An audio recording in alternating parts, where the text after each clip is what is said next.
Boa tarde, me chamo Gabriel e, junto com o Rafael, vamos apresentar nossa análise sobre o problema do custo social aplicado ao ruído aeronáutico no aeroporto de Brasília. Utilizaremos os conceitos de Ronald Coase para entender como o direito pode equilibrar desenvolvimento econômico e bem-estar social. A nossa apresentação está dividida em 6 partes. Começaremos pela introdução ao conflito, depois exploraremos o princípio da reciprocidade, quantificaremos os impactos, analisaremos o teorema de Coase e finalizaremos com as conclusões. Começando pela introdução, o ruído dos aviões em torno do aeroporto de Brasília representa um conflito clássico entre dois direitos legítimos. De um lado, o aeroporto gera empregos, conectividade e desenvolvimento econômico. Do outro lado, moradores buscam sossego, saúde e qualidade de vida. A questão central não é encontrar um culpado, mas entender que é um problema recíproco, como ensinou Ronald Coase. Agora, vamos explorar o conceito de reciprocidade. Coase revolucionou o pensamento jurídico ao mostrar que o problema é recíproco. Para evitar o dano aos moradores, precisamos impor um dano ao aeroporto. A verdadeira questão não é quem causou o dano, mas sim qual dano a sociedade deve escolher evitar. O papel do direito é decidir qual perda é socialmente menor. Coase ilustrou esse conceito com o caso de Stuggers vs Brinkman, de 1879. O médico processou um confeiteiro vizinho por causa de um barulho de suas máquinas. A decisão judicial a favor do médico não apenas resolveu o conflito, mas definiu quem tinha o direito inicial e, consequentemente, quem teria que pagar para alterá-lo. Se o direito de propriedade sobre o silêncio for dos moradores, o aeroporto terá que pagar para poder gerar ruído. Isso pode acontecer através de indenizações, compensações ou investimentos em mitigação acústica. Nesse cenário, o custo é internalizado pelo poluidor. Nesse cenário, o aeroporto tem incentivos para reduzir o ruído até o ponto em que o custo de mitigação seja menor que o valor das compensações que teria que pagar aos moradores. Por outro lado, se o direito de operar for do aeroporto, os moradores é que teriam que arcar com os custos para ter silêncio. Isso significa instalar isolamento acústico em suas próprias casas ou aceitar a desvalorização de seus imóveis. Neste caso, os moradores teriam incentivos para negociar com o aeroporto apenas se o custo da negociação fosse menor que o custo de se proteger sozinhos do ruído. Agora vamos quantificar os impactos econômicos. Para tornar a análise concreta, quantificamos 3 valores fundamentais. A receita anual do aeroporto é de 588 milhões de reais. O ruído causa uma desvalorização imobiliária de 2,3 bilhões de reais nas 2.509 casas mais afetadas. E o custo para isolar acusticamente todas essas casas seria de 194 milhões de reais.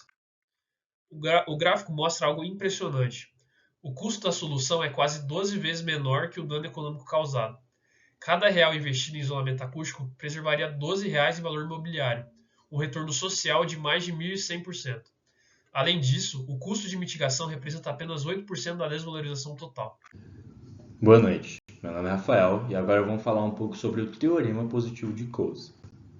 O Teorema Positivo de Coase vai afirmar que se os custos de transação forem zero, as partes negociarão livremente e chegarão a um resultado eficiente, independentemente de quem tem o direito inicial. No nosso caso, se fosse fácil negociar, o aeroporto poderia voluntariamente pagar os 194 milhões para isolar as casas, por isso é muito mais barato do que arcar com perdas maiores. Esse gráfico abaixo mostra o ponto de eficiência social. A curva azul representa o dano marginal, que é basicamente qual que é a desvalorização imobiliária das pessoas para cada decibel a mais de ruído. E essa curva ela vai crescer exponencialmente com o ruído, o que faz muito sentido. Já a curva laranja é o custo marginal de mitigação, e é basicamente quanto que custa para mitigar 1 decibel a mais. E nesse caso, ele decresce porque é mais barato reduzir o ruído quando ele é mais alto. O ponto onde as duas curvas se cruzam é o ponto ótimo, o Q-estrela, que ocorre em 71,7 decibéis. A operação atual do aeroporto, entre 65 e 70 decibéis, está abaixo desse ponto, o que indica que nessa faixa o custo de reduzir ainda mais o ruído seria economicamente eficiente, ou seja, não faz sentido tentar mitigar mais que isso, porque o custo de mitigar seria maior do que o benefício causado pela essa mitigação. Agora, vamos partir para os teoremas normativos. O teorema normativo de Coase diz que o direito deve estruturar a lei para remover as barreiras à negociação privada. o objetivo seria lubrificar as engrenagens do mercado.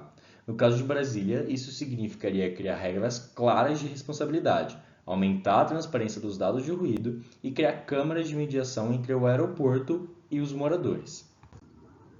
Por outro lado, o teorema normativo de Hobbes diz que quando a negociação privada é impossível, o Estado deve intervir e alocar o direito a quem mais o valoriza, minimizando o dano social. Em Brasília, isso se traduz na regulação feita pela ANAC, que estabelece limites de ruído, como o DNL 65 e o Plano de Zoneamento de Ruído, que restringe construções em áreas sensíveis. Coase e Hobbes, no fim, não são opostos, mas sim eles são complementares. Agora a gente pode partir um pouco sobre as conclusões de toda essa análise. Em resumo, a análise do ruído aeronáutico em Brasília sob a ótica de Coase revela 4 dimensões essenciais. O primeiro é que o problema é recíproco, ou seja, não existem vilões, mas interesses legítimos em conflito. Reduzir o ruído beneficia os moradores, mas custa caro ao aeroporto. Permitir o ruído favorece a eficiência econômica, mas prejudica a vizinhança. O papel do direito é equilibrar essas perdas e minimizar o custo social. O segundo ponto é que a mitigação é economicamente vantajosa no agregado.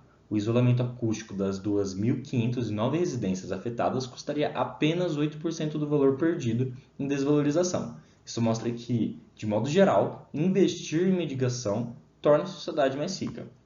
O terceiro é que a eficiência tem um limite. Vale a pena mitigar, mas não eliminar o ruído. O ponto ótimo de 71,7 decibéis mostra que abaixo desse nível, o custo marginal de redução supera o benefício marginal obtido. Assim, políticas que tentassem zerar o ruído seriam economicamente ineficientes, mesmo que bem intencionadas. Por fim, a solução mais eficiente combina o mercado e Estado.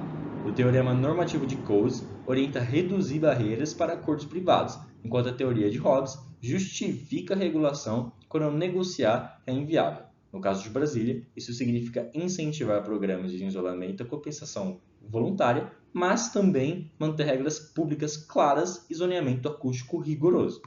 No fim das contas, o direito não deve escolher um lado, nem o aeroporto, nem os moradores, mas sim estruturar um sistema de incentivos que equilibre eficiência econômica e bem-estar social. O caso do aeroporto de Brasília mostra que é possível compatibilizar desenvolvimento urbano e qualidade de vida, desde que as instituições públicas atuem não como um obstáculo, mas sim como mediadoras racionais da cooperação. Aqui, para finalizar, estão algumas das nossas principais referências que utilizamos para esse trabalho. O artigo seminal de Coase, o livro de Cutter e Ullman sobre Direito e Economia e os relatórios oficiais da ANAC, CGRA e Inframérica. Muito obrigado pela atenção e até logo!